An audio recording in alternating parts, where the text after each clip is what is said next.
France fait deux erreurs logiques absolument incroyables. La première, c'est de penser que ceux qui ont fait les meilleures études sont les plus intelligents. C'est pas vrai du tout.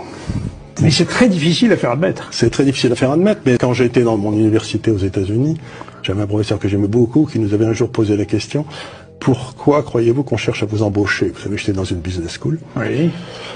Mais on avait tous dit, mais il est idiot ce gars-là, quoi. On cherche à nous embaucher parce qu'on est les meilleurs. Mais enfin, vous voyez, on pensait que c'était évident. Il nous a dit non, pas du tout. C'est que vous avez suivi des études. J'avais 27-28 ans avant. Et donc, ça montre que vous n'avez aucun caractère. Si vous avez eu le moindre caractère, il y a longtemps que vous auriez créé votre entreprise. Et donc, vous avez montré que vous étiez capable de répéter ce que vous disent les professeurs, et c'est ce qu'on appelle l'intelligence. Mais ça n'a rien à voir avec l'intelligence. Dans la vie de tous les jours, c'est comme les officiers d'état-major. Gamelin, qui a foutu la France en l'air, il était sorti premier de Saint-Cyr, et premier de l'école de guerre. Ça n'empêche qu'il a foutu la France en l'air. Donc, première erreur, intelligence égale études. C'est pas vrai. Deuxième erreur, c'est de penser que parce que vous avez fait les meilleures études, vous êtes le plus à même de prendre des décisions.